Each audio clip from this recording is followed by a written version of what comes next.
नमस्कार शेतकरी बांधवांनो, हे ज्या ठिकाणी फ्लावर पीक आहे, हे फ्लावर पिकामध्ये एक प्रमुख अडचण येते की फ्लावरचे कांदे काढल्यानंतर राहिलेले कांदे कशा पद्धतीने फुगवता येईल। आपण निश्चित व्हिडिओच्या माध्यमातून बघत असाल की राहिलेल्या कांद्यांची साईज कमी आहे किंवा व्हाईटपणा येत नाही, तर काय करणं गरजेचं आहे। त्यासाठी निश्चितच पहिलं काम असेल तर आपल्या चॅनलला फॉलो करा, निश्चितच व्हिडिओला लाईक करा, शेअर करा आणि आपल्या शेतकरी बांधवांना पाठवा। कारण नवनवीन व्हिडिओ आपल्यापर्यंत येण्यासाठी कलर आला पाहिजे, शायनिंग आली पाहिजे, चकाकी आली पाहिजे। तर त्यासाठी पहिला स्प्रे आपल्याला या ठिकाणी आपण कांद्याची साईज कलर वगैरे निघाला असेल, मग राहिलेले कांद्यांची साईज झाली पाहिजे, त्याचबरोबर व्हाईटपणा आला पाहिजे, फ्लावरला तुरे आले नाही पाहिजे। त्यासाठी आपल्याला महत्त्वाचा स्प्रे आहे या ठिकाणी पोटॅशियम शोनाइड अर्थात किंवा आपण म्हणू शकतो की पीएमएस पोटॅशियम मॅग्नेशियम सल्फेट 4 ते 5 ग्राम प्रति लिटर चांगल्या पद्धतीने तुमची साईज होणार आहे।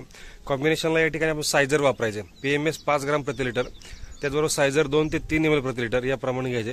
त्याचबरोबर राहिलेले कांद्यांना चांगल्या पद्धतीने व्हाईटपणा आला पाहिजे, तुरे आले नाही पाहिजे, तर या ठिकाणी आपण कॅल्शियम बोरॉन या ठिकाणी आपल्याला कंपल्सरी घ्यायचे। त्याचबरोबर अमोनियम मॉलिब्डेनम या ठिकाणी वापरायचे आणि महत्त्वाचं आहे ते स्टिकर।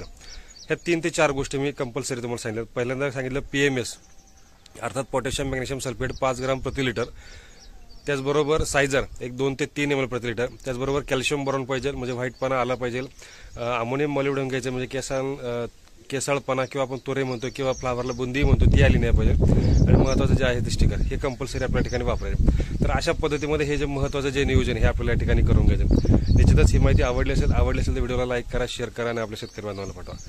धन्यवाद।